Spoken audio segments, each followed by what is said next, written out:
ఈ కార్యక్రమం ముఖ్య ఉద్దేశం మన తాటిపల్లి చంద్రశేఖర్ గారిపై టీడీపీ నాయకులు వాళ్ళు వ్యక్తిగతంగా విమర్శించడం సరైన పద్ధతి కాదు.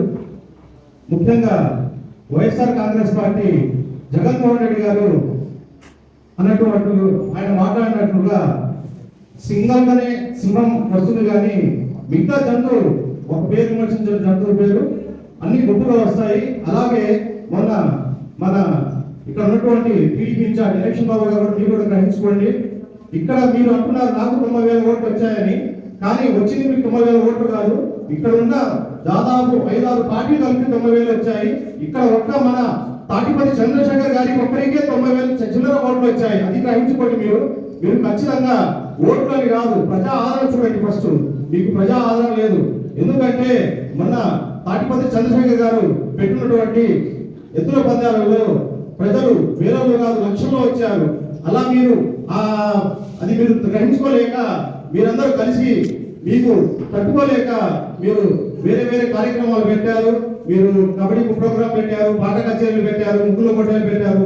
దేంట్లోనైనా ప్రతిపక్షంలో మీరున్న వైఎస్ఆర్ కాంగ్రెస్ పార్టీ ఎప్పుడు ఎర్రగొండపాలెం నియోజకవర్గంలో ముందుగా ఉంటుందని చెప్పి, అదేవిధంగా వైఎస్ఆర్ కాంగ్రెస్ పార్టీలో మన ఎదురు పదవిలో వచ్చినటువంటి పెద్ద పెద్ద నాయకులు ప్రతి ఒక్కరు చెప్పారు ఏమని, ఇక్కడ వైఎస్ఆర్ కాంగ్రెస్ పార్టీ జెండా రాష్ట్ర వ్యాప్తంగా ఎప్పుడైనా కానీ ఎగురుతూనే ఉంటుందని చెప్పి ఇక్కడ ఉన్నటువంటి టీడీపీ నాయకులు.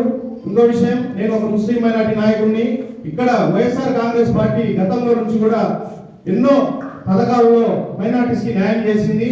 ఏ వైఎస్ఆర్ కాలనీలో కానీ పదవుల్లో కానీ ఇక్కడ మా ఎర్రగొండపాలెంలో గత వైఎస్ఆర్ కాంగ్రెస్ పార్టీ ప్రభుత్వంలో ముస్లిం మైనార్టీస్ కి జిల్లా కోఆప్షన్, స్టేట్ లో డైరెక్టర్స్ పదవులు తెచ్చారు. మీరు ఈ రోజు కూడా ఒక మైనార్టీకి ఒక పదవి కూడా ఇవ్వడం చేత కాలేదు. మీకు చేతనైతే ముస్లిం మైనార్టీస్ కి ఏదో న్యాయం చేసి మాట్లాడండి. గత ప్రభుత్వంలో షాదీఖానా కాంపౌండ్ వాళ్ళు కానీ, షాదీఖానా కానీ, పైన ఫ్లోర్స్ కానీ, కబ్రస్థాన్ కాంపౌండ్ వాళ్ళు కానీ అనేక విధమైన అభివృద్ధి ముస్లిం మైనార్టీస్ కి వైఎస్ఆర్ కాంగ్రెస్ పార్టీ చేసింది. కానీ మీరు ఏం అభివృద్ధి చేశారో చెప్పండి, ముస్లిం మైనార్టీస్ కి ఏం న్యాయం చేశారో చెప్పండి. ఇంకోసారి వైఎస్ఆర్ కాంగ్రెస్ పార్టీ నాయకుల్ని కానీ మా ఎమ్మెల్యే గారిని పై కానీ మీరు విమర్శిస్తే మేము సహించేది ఉండదు. మా అడుగు ఇప్పటి వరకు ఎందుకు తగ్గామంటే మా ఎమ్మెల్యే గారు ఒకటే అంటారు, మనం ఏదైనా చేస్తే ఖచ్చితంగా దానికి ఒక రూటు, ఒక మ్యాప్ ఉండాలి. కానీ ఎమ్మెల్యే గారు ఏమంటున్నారంటే ముందుగా ఏదైనా కానీ నేను చూసుకుంటాను, మీరు మాత్రం గ్రహించుకొని కొద్దిగా ఎన్నిక తగ్గమని చెప్పి మొన్న మీటింగ్ లో కూడా అన్నారు. నేను ఒక పిలుపునిస్తే ప్రపంచంలో ఇక్కడ మా నాయకులు కార్యకర్తలు ముందుకు వస్తారని, కానీ ఆయన ఇప్పటికి దాకా కూడా ఎవరికి అలాంటి సూచనలు ఇవ్వలేదు. ఓపిక సమయంతో ఉన్నాము. మీరు ఇంకా రెచ్చిపోతే మా నాయకులు కానీ ముందడుగు వేసి ముందుకు వస్తే మీరు తట్టుకోలేరు. మీకు చేతనైతే రేపు రాబోయే సర్పంచ్ ఎలక్షన్ లో మీరు గెలిపించి చూపించండి.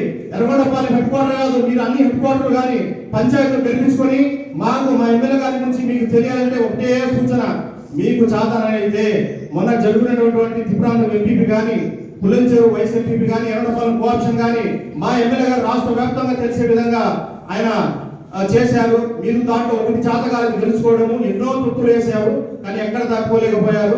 కాబట్టి మా ఎమ్మెల్యే గారి ముందు కానీ వాళ్ళ నాయకులు కానీ ఎవరైనా కానీ మా ఎమ్మెల్యే గారిని విమర్శిస్తే మేమందరం ముందుకు వస్తే మీరందరూ తట్టుకోలేరు. కాబట్టి మా నాయకులందరూ సూచనలు ఇచ్చే దాని ప్రకారంగా మీరు కూడా ఆలోచన చేసి మాట్లాడండి. ఇక్కడ వ్యక్తిగత వద్దు, మనమందరం కలిసికట్టుగా ఉందాము. రాబోయే అందరూ కలిసికట్టుగా ప్రజా సేవల్లోకి వెళ్దాము, ప్రజలకు సేవ చేద్దాము. ఇదే విధంగా మన అంబేద్కర్ గారు చెప్పినట్లుగా రాజ్యాంగాన్ని ముందుకు తీసుకెళ్దాం. అంతేగాని రాజ్యాంగాన్ని దొంగలు తొక్కకుండా మనం ప్రజాసేవలకు వెళ్దాము. మా ఎమ్మెల్యే గారు కూడా ప్రజాసేవలో ఉన్నారు. కాబట్టి మీకు చేతనైతే అభివృద్ధి చేయండి, ప్రజలకు సేవ చేయండి. ఇట్లా విమర్శలకు ముందుకు తాగి తీసుకురాకుండా మీరందరూ ముందు రోజుల్లో ఎర్రగొండపాలెం అభివృద్ధి పాటలు తీసుకెళ్లి మీ మంచితనంతో మీరు స్థానిక సంస్థల్లో కానీ జరగబోయే ఎలక్షన్లో కానీ గెలిచి మంచితనంగా ముందుకెళ్ళండి. గెలిచినప్పుడు మనం మాట్లాడుకున్నాం. ఆడదాకే అందరం కలిసికట్టు ఉందాము.